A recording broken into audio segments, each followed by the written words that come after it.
सुरप्रियाय लम्बोदराय सकलाय जगद्विताय नागाननाय श्रुतियज्ञविभूषिताय गौरीसुताय गणनाथ नमो नमस्ते। गुरुर्ब्रह्मा गुरुर्विष्णु गुरुर्देवो महेश्वर गुरु साक्षात् परब्रह्म तस्मै श्री गुरुवे नमः। श्री गोवर्धननाथ पादयुगलं हैयं कवेन प्रियं नित्यं श्रीमधुराधिपं सुखकरं श्रीविठ्ठलेशं मुदा। श्रीमद्वारवतीश गोकुलपति श्रीगोकुलेन्दुं विभुं श्रीमन्मन्मथ मोहनं नटवरं श्रीबालकृष्णं भजे। एवं श्रीयदुलालकं किलघनश्यामं च कैर्वंशजान् कालिन्दीं स्वगुरुं गुरुविभुं श्रियप्रभुश्च स्मरे। आदौ रामतपोवनाधिगमनं हत्वा मृगकाञ्चनं वैदेही हरणं जटायुमरणं सुग्रीवसम्भाषणं वालीनिग्रहणं समुद्रतरणं लङ्कापुरीदाहनं पश्चाद् रावणकुम्भकर्णहननम् एतद्विरामायणम्। आदौ देवकी देवगर्भजननं गोपीगृहे वर्धनं मायापूतनजीवतापहननं गोवर्धनोद्धारणम् कंसच्छेदनकौरवादिहननं कुन्तीसुतापालनम्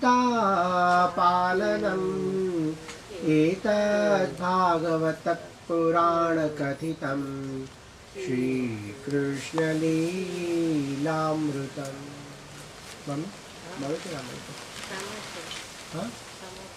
આપણે જે નોર્મલ ફોટોઝ જે હોય ને સત્સંગ આપે ના બસ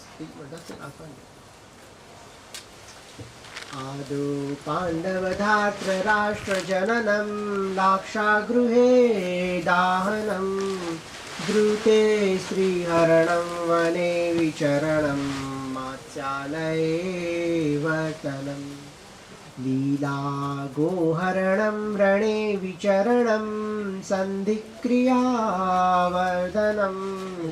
पश्चात् भीष्मसुयोधनाधिहननम् एतन्महाभारतम्।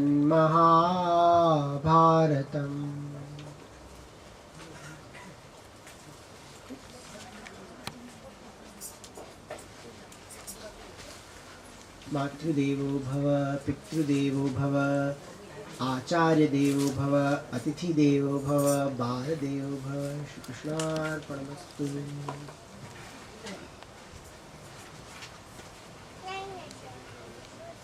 मारा माता मारा पिता मारा अतिथि मारा देव मारा बाळक मारा आचार्य બધું મારું શ્રી કૃષ્ણ છે।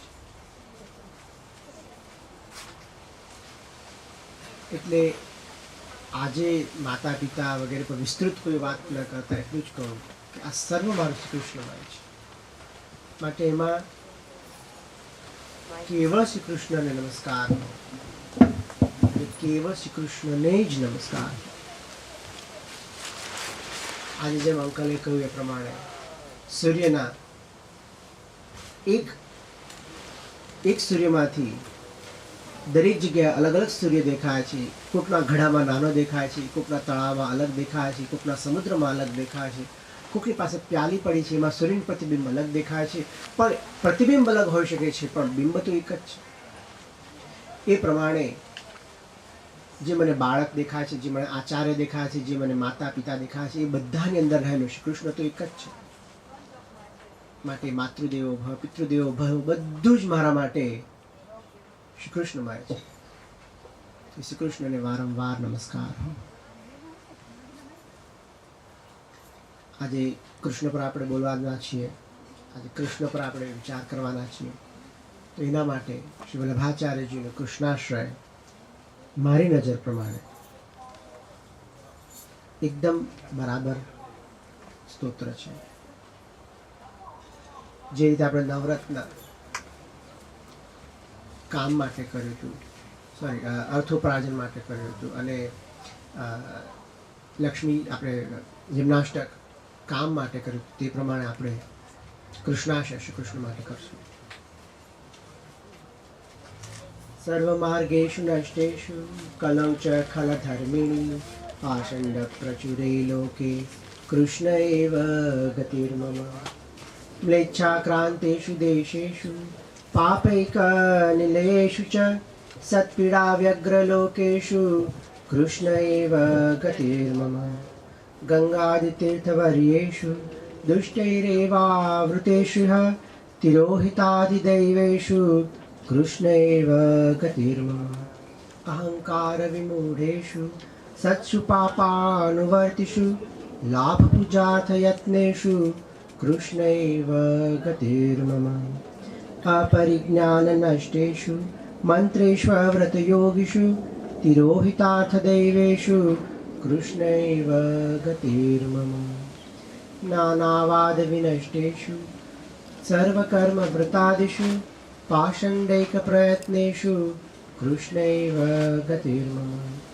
अजामिलाधिदोषाणां नाशकोऽनुभवे स्थितः ज्ञापिताखिलमाहात्म्यं कृष्ण एव गतिर्मम.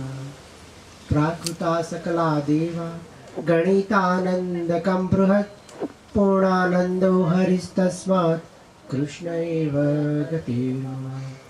विवेकधैर्यभक्त्यादिरहितस्य विशेषतः पापासक्तस्य दीनस्य कृष्ण एव गतिर्मम. सर्वसामर्थ्यसहित सर्वत्रैवाखिलार्थकृत् शरणस्थ समुद्धारं कृष्ण विज्ञापयाम्यहम्. कृष्णाश्रयमिदं स्तोत्रं यः पठेत् कृष्णसन्निधौ तस्याश्रयो भवेत् कृष्ण इति श्रीवल्लभो ब्रवीत्.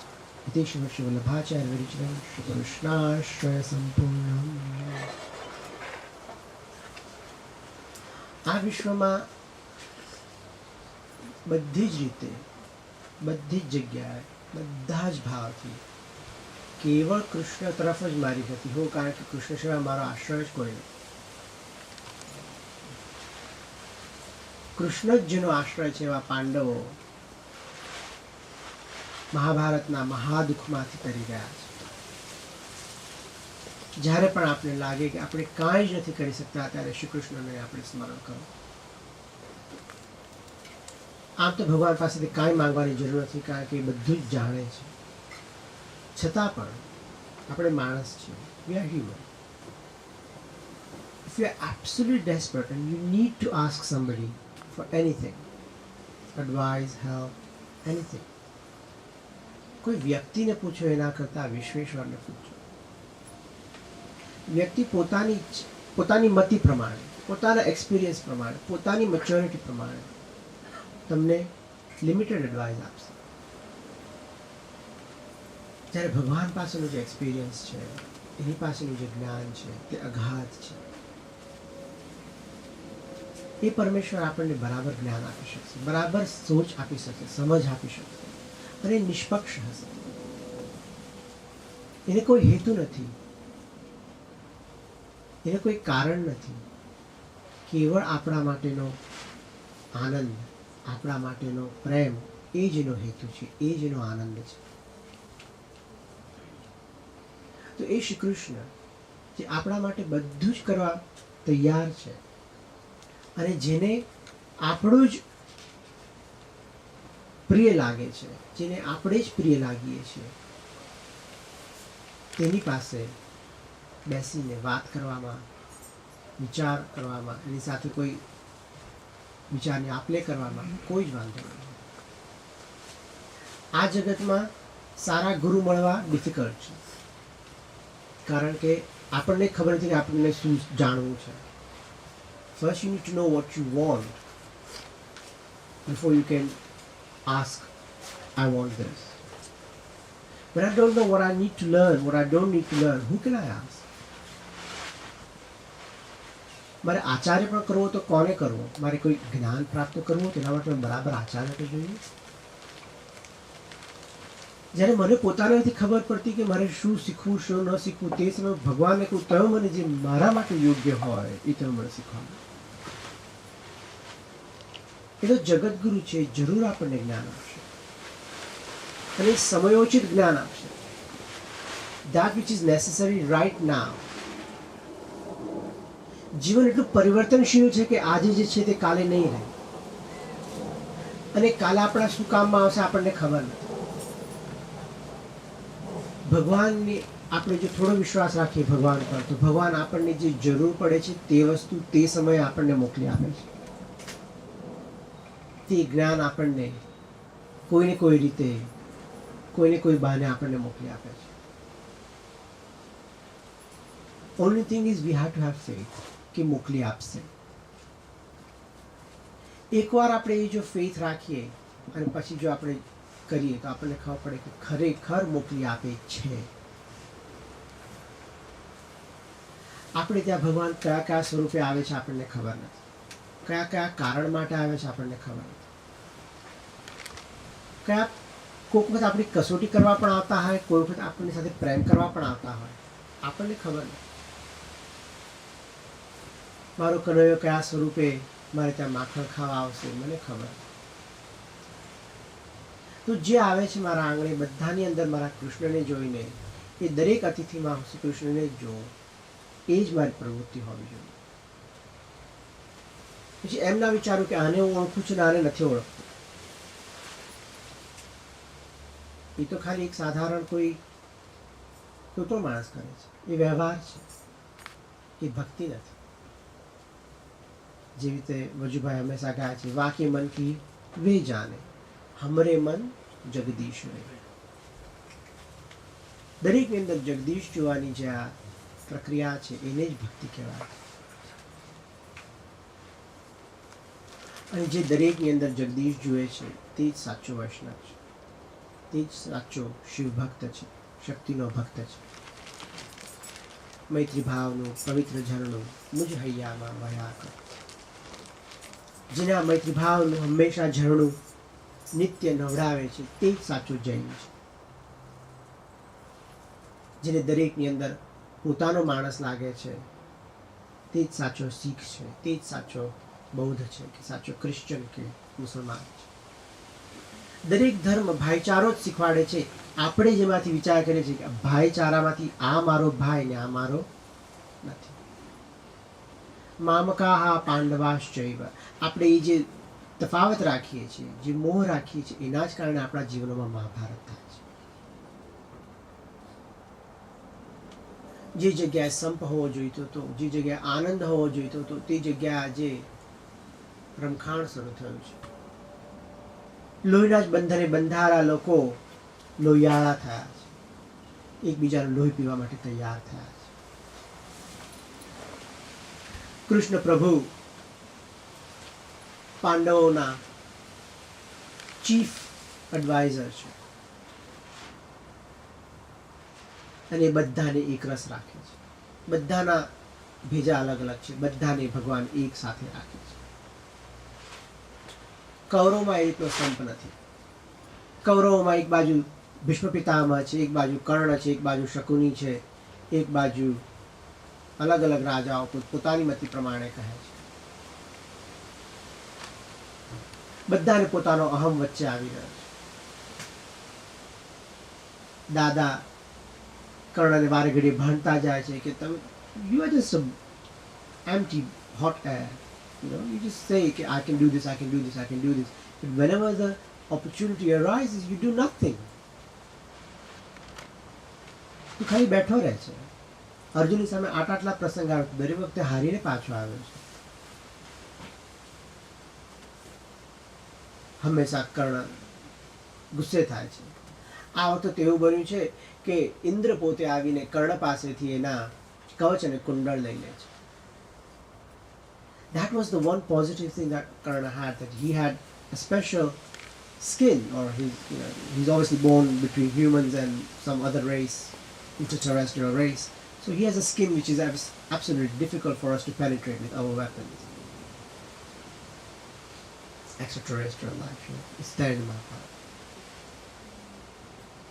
તો એ સ્કિન ઇન્દ્રિયો લઈ લીધી છે એની પાસેથી, એના બદલામાં એને શક્તિ આપી છે.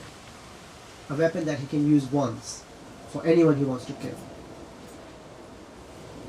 પોતે દાનવીર છે, એનું એક ઘમંડ છે, એનું એક પોતે પ્રતિજ્ઞા લીધી છે કે પાંડવોને હરાવવા માટે હું કરીશ, તો હવે મને જે પાંડવો હરાવવા માટે જે શક્તિ જોઈએ છે, મને શક્તિ મળી ગઈ છે, એના માટે મારે કવચ કુંડળ આપવા પડે, તો પણ મારી પ્રતિજ્ઞાથી ચ્યુત નહીં થવું. બરાબર છે, સારી વાત છે, પ્રતિજ્ઞાથી ચ્યુત નથી થતું.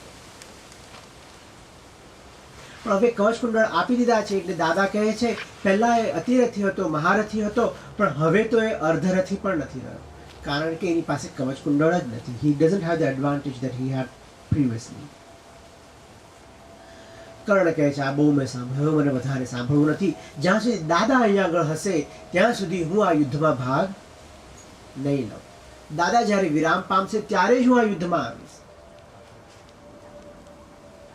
જે જગ્યાએ શરૂ કરતા પહેલા જ સંપ નથી તે જગ્યાએ કેવી રીતે કામ થવાનું? તે સંકાશી કોઈ દિવસ પહોંચે જ નહીં. You need unity in anything. If you are not convinced as to why you are fighting, who you are fighting, who is your friend, who is your enemy, how can you win? It is absolutely essential that you have unity on your side. It's not like the Pandavas don't have enough difference of opinions. Of course they do. પાંચે પાંચ પાંડવોની બુદ્ધિ અલગ અલગ છે, તુંડે તુંડે મતિર ભિન્ના, બધાના ભેજામાં અલગ અલગ વિચારો ચાલે છે, પણ છતાં પાંડવો એક રસ છે, કારણ કે એકોની સાથે કૃષ્ણ પણ ઊભા છે. કૃષ્ણ બધાને એક રસ કરે છે, બધાનું માન સાચવે છે, બધાના મનને સાચવે છે, બધાને એ લોકોની મતિ પ્રમાણે સમજાવે છે. જ્યારે કૌરવમાં એવી રીતે કોઈ એક રસ કરવા વાળું નથી. You need unity, and you need unity of purpose. It is very important that you use the right language for saying what you are doing and why you are doing. One of the reasons why the Iraqi operation failed for us is because we constantly use the word invasion. Even in the media, the Iraqi invasion force. Constantly we reinforce that word invasion in our speech all the time. You need to know whether you're going as an invader, as a conqueror, as a settler, or as a rescuer. Are you going as a liberator? What are you going as? Are you a colonialist? What is your purpose for being in that country? If you think you are an invader, you are already on a back foot. You already want to get out of there as soon as possible because you feel you are guilty for being there. Language is essential when we use language for anything. Ram પણ ગયા છે, પણ રામ લંકામાં ગયા છે, રાવણને હરાવી વિભીષણ રાજ આપીને તરત પરત ગયા છે. He did not stay for any length of time at all. Your purpose has to be absolute. If your purpose is not certain, then you cannot achieve. કૌરવોનો purpose જ certain નથી. એકને છે કે મારે પાંડવોને કોઈ પણ હાલે હરાવવા છે, એકનો purpose છે કે મારે અર્જુનને કોઈ પણ હાલે મારવો છે, એકનો purpose છે કે મારે ખાલી બતાવવું છે કે હું કેટલું કરી શકું છું, એકનો પર્પસ છે કે ખાલી મારે આજે રાજગાદીને મેં પ્રતિજ્ઞા આપી છે, એ રાજગાદીને મારે કોઈ પણ હાલે બચાવી છે. Everyone has a different purpose for being there. આજે જો આપણે ગાડીમાં બેઠા હોઈએ અને વાઇફ કહે કે આપણે આ રેસ્ટોરન્ટ પર જવું છે, છોકરા કે આપણે આ રેસ્ટોરન્ટ પર જવું છે, અને વર કે મારે ત્રીજા રેસ્ટોરન્ટ પર જવું છે, ગાડી હાલે પહોંચે એ જગ્યાએ? પછી ઝઘડા જ થાય. પહોંચતા પહેલાં જ આપણા મન ઊંચા પહોંચી ગયા હોય, પછી ખાવામાં ભલી વાર ના આવે ને કાંઈ ન થાય. You have to have a united goal. Otherwise, you cannot achieve. પાંડવોની સાથે શ્રી કૃષ્ણ ઉભા રહ્યા છે. યુદ્ધનું મેદાન આજે ભરાઈ ગયું છે. 18 અક્ષરોથી આજે યુદ્ધનું મેદાન ભરાઈ ગયું છે. કોઈ કારણ નથી છતાં બધા મારામારી માટે આવી ચડ્યા છે. એકબીજાના ઝઘડા સમજીને બધા આવી ચડ્યા છે. આ બધાને જોઈને પહેલા તો અર્જુને થાય છે ચલો હું જોઈ લઉં કોણ કોણ મારી સામે લડવા આવ્યું છે. પણ લડવાવાળા બધાને જોઈને થાય છે અરે રે મને સંજયના શબ્દો યાદ આવે છે, આ બધાને મારીને હું શું કરીશ, આના કરતાં તો હું પાછો જતો રહું તો સારું છે, ભલે ભિક્ષા માંગીને જીવન જીવતો સારું છે. શ્રી કૃષ્ણ પ્રભુ એને ગીતાનું જ્ઞાન આપે છે. આ ગીતાનું જ્ઞાન એટલું ઉચ્ચ કક્ષાનું છે, એટલું ફેન્ટાસ્ટિક છે કે જેના માટે મારી તો મતિ પહોંચતી જ નથી. અને હું એને અહીંયા આગળથી જ વિરામ આપીને કહું કે એ મારા માટે, એ મારો વિષય નથી. વિરામ આપો, મારા માટે વિષય. એ વિષય મેં અંકલને આપીને તમે ગીતાજી સમજાવો. પણ ગીતામાં જે પ્રભુનું વિશ્વ સ્વરૂપ છે એ જ વિશ્વ સ્વરૂપ આપણે વિશ્વ સહસ્ત્રમાં આજે જોયું. વિશ્વની દરેક વસ્તુ, દરેક વ્યક્તિની અંદર ભગવાન છે. એ જ વિષ્ણુ સહસ્ત્ર છે, એ જ શિવ સહસ્ત્ર છે, એ જ લલિતા સહસ્ત્ર છે. ભગવાનના 1000 નામ એટલા માટે જ લેવાના. So we understand that through those 1000 names we appreciate God is in everything and everyone. If we do the 1000 names mechanically, ritually, it has no meaning. It has no purpose. It serves as a way of spending time without incurring bad karma. That's all it does. એ સમય દરમિયાન તમે પાપ કર્મ નથી કર્યું એટલું જ તમારું પુણ્ય સમજવાનું. પણ એ જો સહસ્ત્રનામ વખતે આપણે એ સહસ્ત્રનામની અંદર રહેલા જે ભગવાનના ગુણો છે એ ગુણોને આપણે જો ગ્રહણ કરીએ, એ ગુણોને જો આપણે પોતાના જીવનમાં ઉતારવાનો પ્રયાસ કરીએ, યા એ જે નામાવલીમાં જે કહેલું છે એને આપણે થોડું ઘણું સમજવાનો, વિચારવાનો પ્રયત્ન કરીએ તો એ સહસ્રનામ આપણને ફળ કે ભગવાન બધું જ છે. ભગવાન લોકેશ પણ છે, ભગવાન લોકાધીશ પણ છે, ભગવાન ગુરુ પણ છે ને ભગવાન લઘુ પણ છે. ભગવાન યજ્ઞ પણ છે, ભગવાન યજ્ઞ ભોગતા પણ છે, ભગવાન યજ્ઞ કરતા પણ છે. કરનાર પણ એ છે, કરવાનું છે એ પણ છે, અને કરવાનું જેને મળવાનું છે તે પણ એ જ છે. મરાઠીમાં કહે પ્રમાણે ગુડાચા ગણેશ, ગુડાચા નૈવેદ્ય. ગોળના જ ગણપતિ છે, ગોળનો જ ભોગ છે. ભગવાન બધું જ છે, સર્વ બધું જ. સર્વ પછી હું આગળ કઈ શબ્દ જ નથી કહી શકતો. બધું જ ભગવાન છે. તો પછી એમાં મારો મિત્ર કોણ અને મારો શત્રુ કોણ, મારો કોણ અને પારકો કોણ? જ્યારે આ સમજ આપણને આવી જાય ત્યારે જ આપણને ખબર પડે શ્રી કૃષ્ણમાં સબ જગ જાની, શ્રી રામ સિયારામમાં સબ જગ જાની. પછી આપણે કોઈ પણ નામ આપી દો ને, સિયારામ આપો, શિવ આપો, કૃષ્ણ આપો, શું ફરક પડે છે એને? એને તો કોઈ ફરક નથી પડતો. ફરક આપણને પડે છે. બાકી ભગવાન તો બધા જ સ્વરૂપ લેવા તૈયાર છે અને બધા જ સ્વરૂપ લે છે. કારણ કે એ તો પોતે બહુરૂપીય છે, નટવર છે, નટવર નાગર છે. એને તો દરેક વેશ લેતા આવડે છે. એ તો સ્ત્રી વેશ લઈને મોહિની સ્વરૂપે પણ આવવા માટે તૈયાર છે. આપણે કહી તો જુઓ એકવાર તો ભગવાને ઇન્વાઇટ કરી જો, મારા ઘરે આવ, બોલાવી તો જુઓ. જે વેશે તમે બોલાવશો તે વેશે ભગવાન તમારે ત્યાં પધારશે. જે તમે ઈચ્છાથી કરશો તે ઈચ્છાથી ભગવાન આવશે. મારે ત્યાં બાળક તરીકે આવ, બાળક તરીકે આવશે. મારે ત્યાં માખણ ચોર, મારે ત્યાં માખણ ચોર તરીકે આવશે. મારે ત્યાં મિત્ર તરીકે આવ, મારે ત્યાં મિત્ર તરીકે આવવા તૈયાર છે. મારી સાથે બેસીને મારો સારથી થા, તો ભગવાન સારથી થવાય તૈયાર છે. તો ત્રવૈત્રેક પાણે.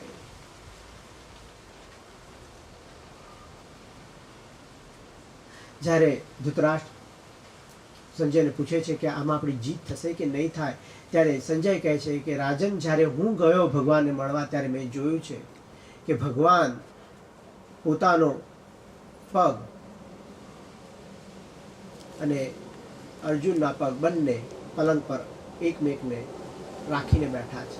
એક બાજુ સત્યભામા છે, એક બાજુ દ્રૌપદી છે. ભગવાન આ રીતે એક સાથે એક શૈયા પર આરામથી બિરાજેલા છે. જેની સાથે ભગવાનનું આટલું ઐક્ય છે એને હરાવવા માટેની આપણી કોઈ જ ક્ષમતા નથી. ભગવાન આપણી સાથે જો આટલા એકમેક થઈ જાય તો પછી શું મેળવવાનું બાકી રહે છે? પણ આપણે ભગવાનને છે ને સેવામાં મૂકી દીધા છે. અને સેવામાં પણ એટલે કેવા, સહાની 5 મિનિટની સેવા કરીને ગોટવોટ બંધ કરીને તાળું મારી દેવાનું, બિચારાને આખો દિવસ રમવા નહીં દેવાનું. તો પછી કે મેરે ઘર આવો, મેરે ઘર આવો. ભગવાન કે તારા ઘરે આવે તું મને બારણોમાંથી બહાર નથી કાઢતો, ઝાંપીજીમાં જ રાખી શું કરું?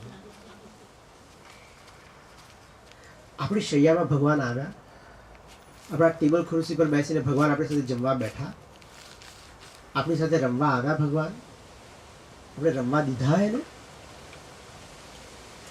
We did not integrate God in our lives. અને પછી આપણે કે મારા જીવનમાં ભગવાન નથી, મારા જીવનમાં આમ છે તેમ છે. પણ આપણે ભગવાનને ઇન્ટિગ્રેટ કર્યા જ નથી. જ્યારે અર્જુન કહે છે પ્રભુ મેં તારી સાથે હસતા બેસતા ખાતા પીતા જે કાંઈ કર્મ કર્યું હોય ત્યારે જે કાંઈ તમારો મેં અપરાધ કર્યો એ તમે મને ક્ષમા કરો. ભગવાન કે જેની સાથે હું ઉઠ્યો છું, બેઠ્યો છું, જેની સાથે મેં પોતે ખાવા પીવાનો અને આનંદ કરવા માટે મજાક કર્યો છે, એને હું કેવી રીતે ક્ષમા આપું? એને તો હું કાન પકડીને કહીશ, મારા વાલાને વઢીને કહેજો રે. આવી જે છે એ ભક્તિ મારી હોવી જોઈએ કે કાનાને હું કાન પકડીને કહી શકું. ગોપી કહે છે મારા વાલાને વઢીને કહેજો. એ વઢવા માટેની પણ આપણી એક તૈયારી હોવી જોઈએ. એના માટે આપણો પણ એટલો પ્રેમ હોવો જોઈએ ભગવાનનો. આપણો કૃષ્ણ પ્રભુ માટેનો કેટલો પ્રેમ છે એ ભગવાન જુએ છે. સાધન તો ભગવાન માટે કાંઈ જ નથી. આપણી પાસે અત્યારે સુંદર પારણું છે, સરસ રીતે આપણે સજાવ્યું છે, સરસ રીતે આપણે કાલે ભગવાનને ઝુલાવ્યા. વલ્લભાચાર્યજીને પૂછો, જ્યારે પહેલી વાર એ વૃંદાવનમાં ગયા છે, ગોકુળમાં ગયા છે, ત્યારે એમની પાસે કાંઈ જ નથી, કોઈ જ સાધન નથી. પહેલો નંદોત્સવ કેવી રીતે કર્યો છે ખબર છે? પોતાના અંગૂછામાં ભગવાનને ઝુલાવ્યા છે, નવનીત પ્રિયાજીને પોતાના ખેસમાં ઝુલાવ્યા છે. એવો નંદોત્સવ કરેલો છે. એ નંદોત્સવની કાંઈ કિંમત છે કે જ્યાં આગળ પોતાની પાસે જે છે, જેવું છે એ પ્રેમથી પ્રભુને સમર્પણ કર્યું. ભગવાનને મેવા અને મીઠાઈની જરૂર નથી. ભગવાનને આપણો પ્રેમ જોઈએ છે, મમત્વ જોઈએ છે. આપણે ભગવાનને મારા ગણીએ છીએ? એકવાર આપણે ભગવાનને મારા ગણી લો, એકવાર એને આપણા પુત્ર કે આપણી પુત્રીની પ્રમાણે આપણે રાખો. એને પણ પ્રેમથી બેસાડો, એને પણ પ્રેમથી પૂછો આજે તારો દિવસ કેવો ગયો. ઓડ લાગશે, ડેફિનેટલી ઓડ લાગશે. ભગવાન આપણે પૂછો તારો દિવસ કેવો ગયો, બટ ટ્રાય ઇટ, આસ્ક. કેમ નહીં?